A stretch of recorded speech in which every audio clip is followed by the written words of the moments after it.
हिंदुस्तान की एजुकेशन जो है, किसी हम राज्य में जाएंगे तो सबसे ज़्यादा जो एजुकेशन दे रहे हैं वो छोटे स्कूल जो 100-200 रुपये में पढ़ाते हैं, 50 रुपये में पढ़ाते हैं, वो सबसे ज़्यादा एजुकेटेड लोगों को करते हैं, मेहनत करके पढ़ाते हैं। और पिछले 2 साल में वो स्कूल पूरी तरह से बंद हो चुके हैं।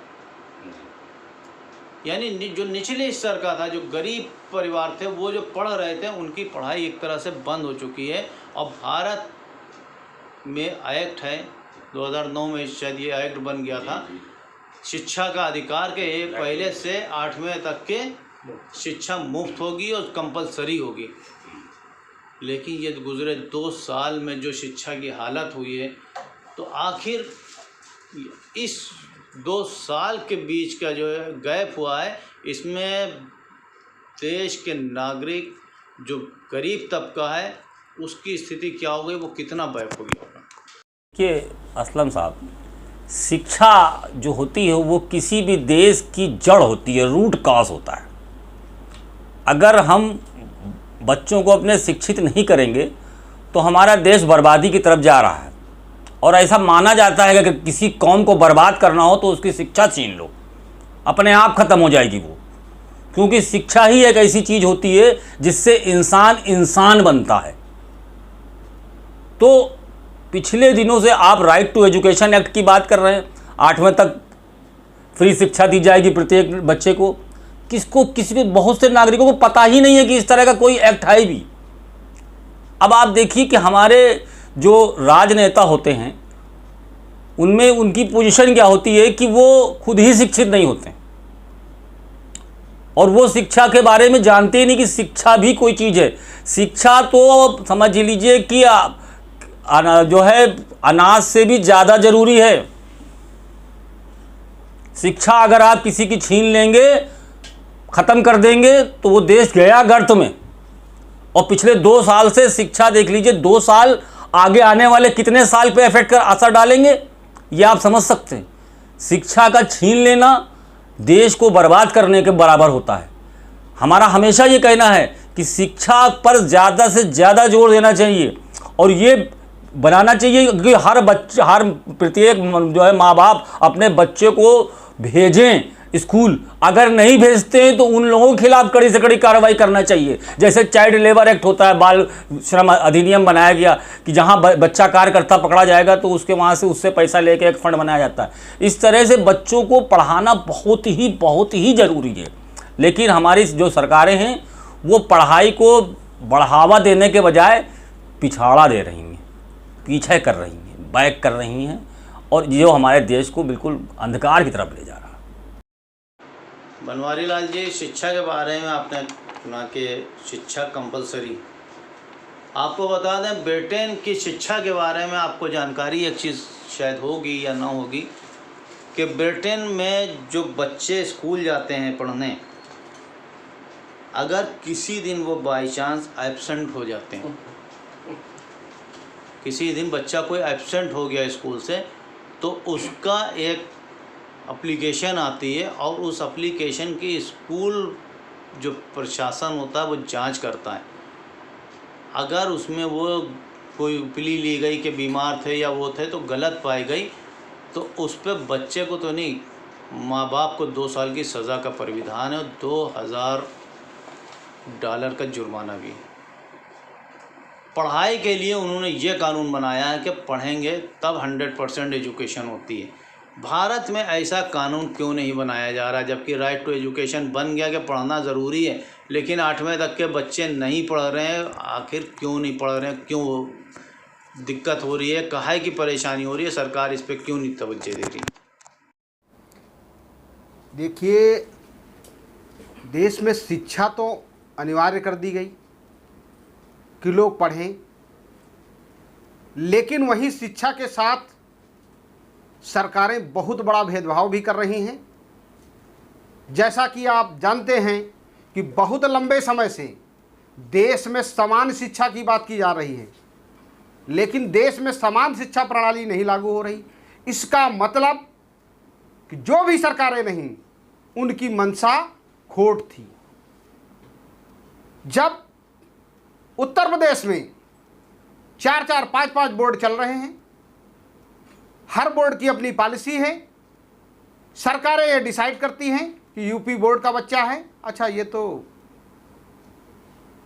सीबीएसई का है, आईसीएसई का है, केंद्रीय विद्यालय का है, सबके अलग अलग मानक निर्धारित हैं। तो भेदभाव तो यहीं से शुरू हो जाता है। और यह भेदभाव से प्रभावित कौन होता है? सबसे ग्रामीण परिवेश का बच्चा, जिसको निम्न क्लास कहा जाता है, पिछड़ी जात का होता है, अनुसूचित जात का होता है, अल्पसंख्यक का होता है। तो ये सरकार की मंशा साफ नहीं है। और पिछले जो 2 सालों की बात कर रहे हैं, तो कुछ ऐसी विषम परिस्थितियां आई जिसकी वजह से विद्यालय बंद हुए। लेकिन न्यायालय बंद रहता है, माल खुल जाता है, स्कूल बंद रहता है, परचून की दुकान खुल जाती है। आप यहां यह देखिए कि सरकार की इसके पीछे भी क्या मंशा है। जबकि मूलभूत समस्या शिक्षा, स्वास्थ्य, ये मूलभूत समस्याएं हैं। यह अनिवार्य रूप से सबको फ्री मिलनी चाहिए और एक समान मिलनी चाहिए, तभी देश की जनता के साथ न्याय सिंह जी, एक जो इस सब चर्चा से एक चीज़ निकल के आ रही है सामने कि एजुकेशन फ्री भी करी गई हिंदुस्तान में और काफ़ी स्कॉलरशिप भी दी जाती है, लेकिन उसके बावजूद पढ़ाई की तरफ ध्यान नहीं आता है। जैसा भी बनवारी लाल जी ने कहा कि सामान्य शिक्षा कई बोर्ड चलने का है। वो दिल्ली में, हिंदुस्तान की राजधानी दिल्ली में एजुकेशन का स्तर इतना ऊंचा हो जाता है अचानक कि हिंदुस्तान के दिल्ली की राजधानी में एजुकेशन का स्तर इतना ऊंचा हो जाता है कि वहाँ हर घर में सिर्फ पढ़ाई के अलावा कोई चीज़ नहीं होती। बच्चा पढ़ने जाना ही जाना है। स्कूल की कंडीशन अच्छी, सारे स्कूलों में जो फीस का एक मानक तय कर दिया गया वहाँ, जब दिल्ली में ये हो सकता है देश की राजधानी में, तो पूरे भारत में क्यों नहीं हो सकता है? देखिए, 2 बड़ी समस्याएं इस समय देश के सामने हैं, जिस पे एक समस्या के ऊपर खामोशी रहती है और दूसरी समस्या के ऊपर बहस मुबाहिसा होते रहते हैं। तो एक है अनएम्प्लॉयमेंट, नौजवान सब बेकार है। दूसरा है रिजर्वेशन। रिजर्वेशन के ऊपर 15% के लोग खुलकर विरोध करते हैं, गलत विरोध करते हैं, और शासन प्रशासन में बैठे हुए उनके आदमी उनके नौजवानों को पैसे देते हैं कि बवाल करो। मैं आज आप सामने कहना चाहता हूं, अगर इन दोनों समस्याओं से देश फुर्सत लेना चाहता है, देश के नेतागण, देश के अधिकारी, देश के संपन्न लोग अगर इन दोनों समस्याओं से निजात पाना चाहते हैं, तो एक फार्मूला मैं आज कह रहा हूं, free and compulsory education up to high court, high school, I am sorry, high school. I am using word free and compulsory. कानून बना दो। हमारे देश का, गांव का, देश का हर बच्चा पढ़ने के लिए जाएगा, वरना पेनलाइज होंगे उसके परिवार के लोग। कानून बना दो। तुम सत्ता में हो, तुम्हारे पास साधन है, तुम कानून बना सकते हो, तो कानून बनाओ। कैसे बनाओगे, कैसे सोचोगे, इसको आप सोचिए। ये हमारा काम नहीं है, हमारा काम है बताना। Free and compulsory education up to high school, सारा देश साक्षर हो जाएगा विद इन नो टाइम। और उसके बाद इंटर तक प्रोफेशनल एजुकेशन। मैं कहता हूँ प्रोफेशनल एजुकेशन कर दो। देश का जितना नौजवान है, उसको साधन आप दीजिए, उसको मार्केट आप दीजिए, उसको कच्चा सामान आप दीजिए, उसको मुफ्त ब्याज पे पैसा उसको दीजिए, सारा का सारा नौजवान हथकरघा वगैरह लेकर के बैठ जाएगा। कोई कानून तो बनाओ ना, कैसे बनाओ ये हमारा काम नहीं है। और इंटर के बाद में same type of education for everybody. अगर तुम्हारा बच्चा बैठ करके एसी में पढ़ेगा तो गांव का भी बच्चा बैठ करके एसी में पढ़ेगा, वरना तुम भी लालटेन में पढ़ो, वो भी लालटेन में पढ़ेगा। ये कहने से काम इस देश में अब चलने वाला नहीं है। सब कैसे होगा, ये लागू नहीं हो सकता है, चल नहीं सकता है, ये सोचना काम हमारा नहीं।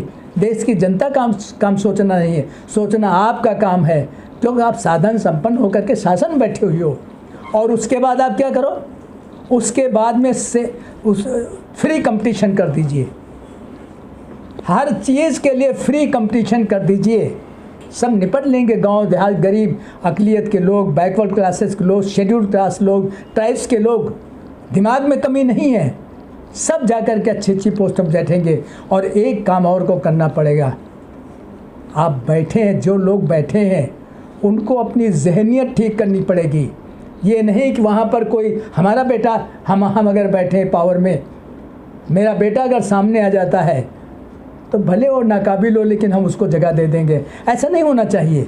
देश को अगर बनाना है, दुनिया की दौड़ में देश को आगे ले जाना है, तो ये आपको करना पड़ेगा। रिजर्वेशन की बात भी ख़त्म हो जाएगी, अरे कोई मांगेगा नहीं। रिजर्वेशन तो ऐसे ही ख़त्म कर दिया है आपने, ऐसे ही ख़त्म कर दिया, बड़ी लंबी बहस है इसके ऊपर, लेकिन कोई नहीं मांगेगा। तो मैं आपके सामने एक बात मैंने कही, मेरे जहन में काफ़ी दिन से थी, आज मौका मिला तो मैंने रख दिया। कैसे क्रियान्वित करेंगे ये आप शासन बैठे, दिल्ली में बैठे हुए हैं। और आज तो दुर्भाग्य है कि इनडायरेक्ट तौर से सब कुछ लागू ध्वस्त किया जा रहा है।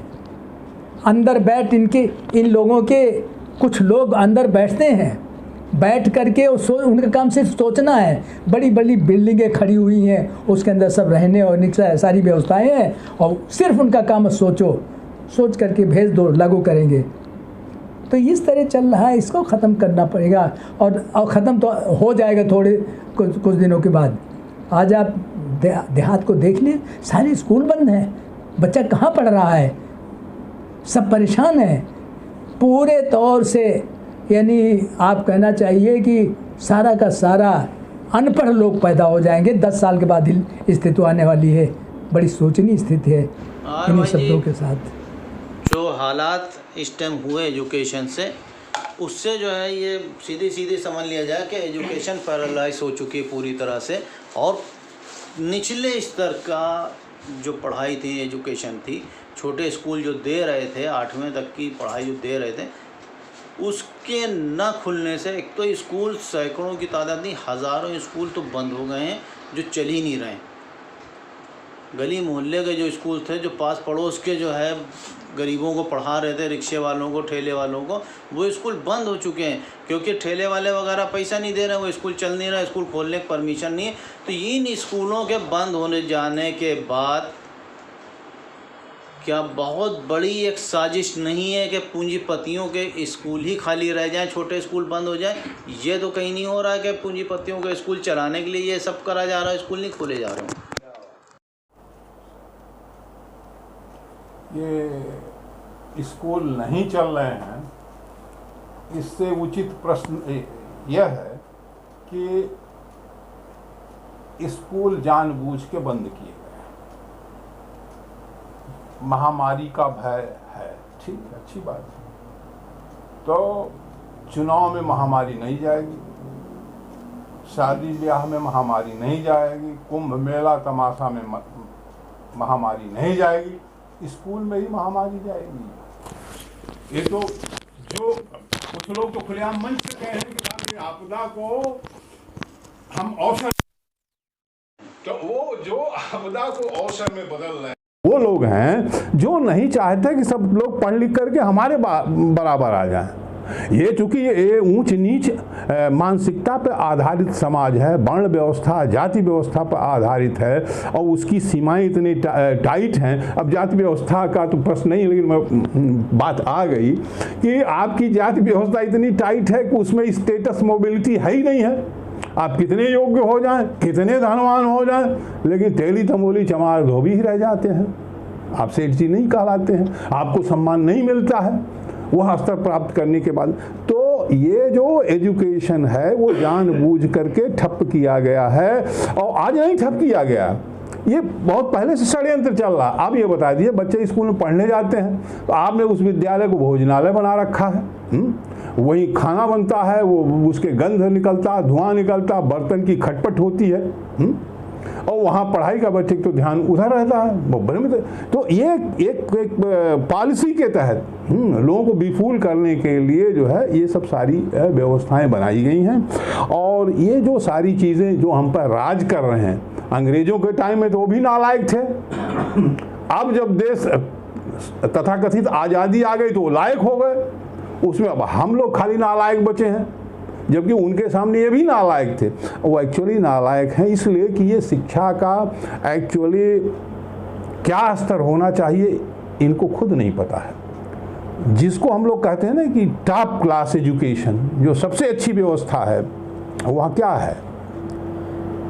वहाँ किसी ने, बड़े विद्वान की मैं लाइन बता रहा हूँ, उसने लिखा कि educating mind without educating heart is no education. आप क्या करेंगे जब आपका हृदयहीन रहेंगे, खाली आपका दिमाग ही काम करेगा, हृदय काम ही नहीं करेगा, तो ये एजुकेशन है ही नहीं। ये तो मिसलीड हो रहे हैं आप उस ज्ञान को लेकर के। दूसरी बात, एजुकेशन तो है हिंदुस्तान के अंदर, लेकिन लर्निंग नहीं है। एजुकेशन तो आपको मिल गया, हार्टलेस एजुकेशन लिया है आपने, वो लिया एजुकेशन वो, और ले करके आपकी लर्निंग है ही नहीं है। उदाहरण के लिए सिविल सर्विसेज का जो सबसे सम्मान की दृष्टि से देखा जाता है, एडमिनिस्ट्रेटिव सर्विसेज, भारत सरकार की साहब IAS IPS बनेंगे, DM और SP बनते हैं आकर के लोग, वो जिस परीक्षा को पास करते हैं उसमें निबंध भी है, इतिहास भी है, भूगोल भी है, गणित भी है और तमाम उसमें विषय हैं। ये बताइए कि ये जो परीक्षाएं हो रही उसमें चयन के लिए क्या, जब जिलाधीश बनेंगे तो वहाँ इतिहास की ज़रूरत पड़ेगी, भूगोल की ज़रूरत पड़ेगी कि निबंध की ज़रूरत पड़ेगी? वहाँ तो ज़रूरत पड़ेगी जो जन समस्या है, जो प्रॉब्लम है, उसको कैसे टेकल करें, कैसे हैंडल करें। इसीलिए इतना धन खर्च होने के बाद इतनी बड़ी बड़ी व्यवस्थाएं निर्धारित हैं, उसके बाद बड़े बड़े हर स्तर के अधिकारी लगे हुए हैं, लेकिन आप देख लीजिए कि गवर्नेंस की क्या स्थिति है। जिसके मन आवे जहां आप ज़मीन पर कब्जा कर लीजिए, गरीब की ज़मीन आप हड़प कर लीजिए, किसी लड़की का बलात्कार कर दीजिए, कुछ ये इनके योग्यता का जो है ये क्यों फेल हो रहा है? एक तो उनकी नीयत नहीं है, दूसरे उनको जो है वो उस हृदयहीनता से वो शिक्षित हैं। तो इसलिए जो हमारी जो शिक्षा प्रणाली है इसमें आमूलचूल परिवर्तन की ज़रूरत है, और जब तक परिवर्तन नहीं होता है तब तक के लिए ये जो शिक्षा है निश्चित रूप से समान रूप से शिक्षा होनी चाहिए। जब तक समान रूप की शिक्षा नहीं होगी तब तक ये भेदभाव जारी रहेगा। जैसे थाने हैं, अपराध होता तो उसी थाने में आपको FIR करना है, उसी तरह से शिक्षा का भी समान शिक्षा होगी तो उसी क्षेत्र में आपको पढ़ना है। ये नहीं होगा कि आपका वहाँ जा कर के पढ़ेगा और गरीब आदमी का उसको भोजनालय बना देंगे स्कूलों को। तो जो समाज में जिनका निर्णय चलता है वो नहीं चाहते हैं कि आप उनके बराबर पहुँचे। इसलिए शिक्षा ऐसी चीज़ है कि जहाँ से बिगाड़ने से सारी चीज़ें बड़े आसानी से बिगड़ जाएंगे। और बाबा साहब डॉक्टर अम्बेडकर ने एक बात कही थी कि शिक्षा वह शेरनी का दूध है कि जो पिएगा वो दहाड़ेगा। भोला सिंह जी, ये चीज़ आपने देख ली, अच्छा ज़रूरत है आज की, और स्कूल जो बंद पड़े हैं वो एक साजिश के तहत बंद पड़े। ये चीज़ लग रही है, लोगों को भी लग रही है कि स्कूल जो बंद है एक साजिश के तहत बंद है। जब सब पूरा हिंदुस्तान का जनजीवन सामान्य हो गया, मार्केटें खुल गई, मॉल खुल गए, सब खुल गए, तो स्कूल ही पे आखिर ये वायरस क्यों अटैक कर रहा है? चुनाव भी हो रहे हैं, शराब की दुकानें भी खुल गई, लेकिन स्कूल नहीं खुले। इसमें आप क्या इसको किस नज़रिए से देख रहे हैं कि स्कूल ना खुलना एक षड्यंत्र है उन लोगों के खिलाफ जो पढ़ाई से वंचित थे और उनको वंचित किया जा रहा है फिर से?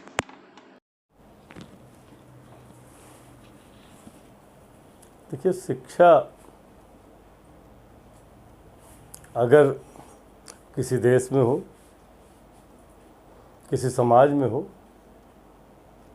शिक्षा एक अमूल्य निधि है। शिक्षा के बगैर शरीर, मनुष्य का शरीर जानवर से ज़्यादा बदतर है। तो शिक्षा देना और लेना ये एक पॉलिसी है, एक नीति है जिसका निर्धारण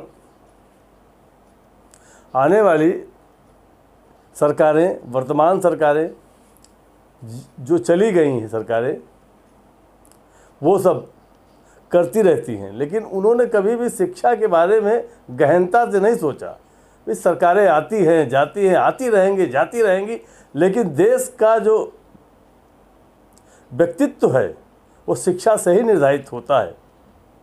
अब आप देखना चाहेंगे कि एक डॉक्टर बनने के लिए MBBS की पढ़ाई ज़रूरी होती है, एक वकील बनने के लिए LLB की पढ़ाई ज़रूरी है, IAS बनने के लिए पढ़ाई ज़रूरी है, लेकिन नेता बनने के लिए कोई ज़रूरत नहीं है। जबकि ये भी होना चाहिए कि अगर कोई नेता बनना चाहता है तो उसके लिए भी जिस तरह से डॉक्टरी, जिस तरह से वकालत, जिस तरह से IAS, उसी तरीके से एक विभाग या एक प्रणाली होनी चाहिए कि वो पढ़े, और नेता कैसे निकले इसका भी एजुकेशन की व्यवस्था की जानी चाहिए, जिससे गरीब का बेटा भी लीडर बन सकता है। आज लीडर बनने की व्यवस्था जो है वो पैसा है, बगैर पैसे के कोई आदमी लीडर नहीं बन सकता। हमारे नीति निर्धारण करने वाले लोगों ने ये नीति निर्धारण की थी कि जब गरीबी में पला हुआ व्यक्ति भी नेता बन सकता है। उसका उदाहरण था लाल बहादुर शास्त्री को आप देख सकते हैं, गरीब आदमी थे लेकिन वो देश के प्रधानमंत्री बने। अब्दुल कलाम थे, APJ अब्दुल कलाम कोई बहुत बड़े घर से नहीं थे, अखबार बेचते थे, वो राष्ट्रपति बने, देश के सर्वोच्च पद पर गए। तो इस वजह से जो शिक्षा है, शिक्षा को एक तरह का होना चाहिए, चाहे तमिलनाडु में जो पढ़ाई जाए शिक्षा, चाहे उत्तर प्रदेश में पढ़ाई जाए शिक्षा, चाहे वो कन्याकुमारी में हो और चाहे कश्मीर में हो, शिक्षा एक समान होनी चाहिए था। सबका सिलेबस एक तरीके का होना चाहिए था। अब चूँकि कोविड-19 की वजह से एक डिजास्टर है, इसकी वजह से हमारे नीति निर्धारकों ने ये कहा कि चूँकि बच्चे हैं और पढ़ने जाएंगे तो बीमार हो जाएंगे, उसकी व्यवस्था तो आपको करनी है। अच्छा, आप इस वजह से, इस डर से इसको बंद किए हुए हैं एजुकेशन, क्योंकि हम हॉस्पिटल दे नहीं पा रहे हैं, दवाइयाँ दे नहीं पा रहे हैं, इंजेक्शन का वैक्सीनेशन करवा नहीं पा रहे हैं। तो अगर हमने विद्यालय खोल दिए और छोटे छोटे बच्चों में अगर बढ़ गया तो हम रोक नहीं पाएंगे, और देश की जनता इतना ज़्यादा परेशान हो चुकी है, अगर उनके बच्चों पर कोई बात आ जाएगी तो ये सरकार फिर जिंदा नहीं रहेगी, उखाड़ कर वो फेंक देंगे। इस वजह से, इस डर से वो एजुकेशन के लिए ये स्कूलों को बंद किए हुए। आपने जो बताया कि भोला सिंह जी के एजुकेशन डर के वजह से बंद किए हुए हैं, लाखों की तादाद में कुंभ में लोग नहाए और सैकड़ों की तादाद में बीमार नहीं हुए। लाखों नहाए हैं, सैकड़ों बीमार नहीं हुए। आप आंकड़े देख लीजिए, जब लाखों नहा के सैकड़ों नहीं बीमार हो सकते हैं तो यहाँ सैकड़ों बच्चे पढ़ के एक आध कहाँ। जो कुंभ में नहाने की बात आपने कही वो आस्था है, और वो जो रूलिंग पार्टी इस समय हमारे यहाँ है उनकी एक विंग की व्यवस्था है, उनकी विंग है जो हिंदू मुसलमान करती है, और कुंभ का मेला उसी का परिणाम था, और खोला उसकी वजह से बहुत ज़्यादा जो उत्तर प्रदेश के लोग हैं बीमार हुए। ऐसा नहीं है कि कुंभ की वजह से बीमार नहीं, बीमार बहुत लोग हुए। ये उनकी नाकामी है, सरकार की नाकामी थी कि बगैर संसाधन के आपने करा दिया कुंभ का मेला, आपको नहीं कराना चाहिए था। देखा, कांवड़ सिस्टम इसलिए बंद कर दिया, सिस्टम इसलिए बंद कर दिया, वहाँ भी डर है कि अगर वो जो कांवड़ वाले आदमी हैं वो सब हिंदू हैं, अगर वो बीमार हो गए, कहीं परेशानी हो गई तो हमारी सरकार बचेगी नहीं। डर सिर्फ यही सरकार को सता रहा है कि अगर अब बढ़ा, चूँकि लेबर तबका, चूँकि चाहे बंगाल वहाँ से महाराष्ट्र से हो, बॉम्बे से हो, गुजरात से भागा, जिसकी व्यवस्था उसके जाने के लिए उसके नहीं भोला सिंह जी, वो बात नहीं है। आपने कहा कि कांवड़ इसलिए बंद कर दी गई कि उसमें सब हिंदू थे। कुंभ क्यों नहीं बंद किया गया, स्कूल बंद कर दिए गए? खाली हम कुंभ की बात कर रहे हैं, स्कूल खाली बंद किए गए। कुंभ नहीं बंद किया गया, उनकी आस्था का प्रश्न, उन्होंने इसको टेस्ट किया था। अगर उस टेस्ट में वो पास हो जाते तो शायद कांवड़ चलाते, लेकिन वो टेस्ट में फेल हो गए। और यहाँ पर माननीय उच्च न्यायालय ने, सर्वोच्च न्यायालय ने भी कहा कि अगर आप चलाओगे तो आप इसके जिम्मेदार होगे। इस वजह से उन्होंने कि अगर कोई बात हो गई तो सर्वोच्च न्यायालय भी हमारे हाथ में नहीं है, वो हमारे खिलाफत करता है। इस डर की वजह से उन्होंने। आखिरी सवाल जो है,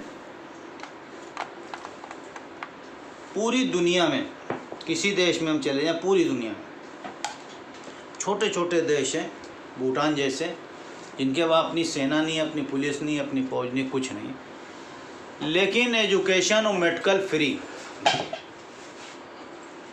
भारत देश हमारा सर्व संपन्न देश है। भारत में जो चीज़ है वो किसी देश के पास नहीं है।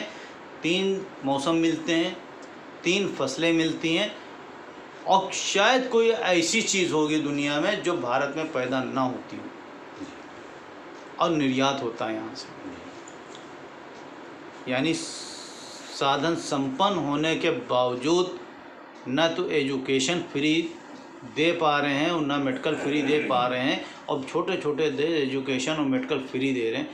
क्या लगता है कि आपको कि कहीं ना कहीं सरकारें देश की जनता के साथ धोखा कर रही हैं? असलम साहब, ये पूरी तरह सरकारी तंत्र फेल्योर है। सरकारी तंत्र फेल हो जाना होता है अगर किसी देश में शिक्षा की कमी हो जाए। चूँकि शिक्षा और मेडिकल, ये आपने कहा, ये मूलभूत चीज़ें होती हैं। हमने पहले भी कहा कि ये रूट काज होता है, जड़ होती है किसी भी देश की, आधारशिला होती है किसी भी देश की शिक्षा। और शिक्षा ना दे पाना, शिक्षा देने में फेल हो जाना, ये किसी भी सरकार की पूरी तरह असफलता का प्रतीक होता है।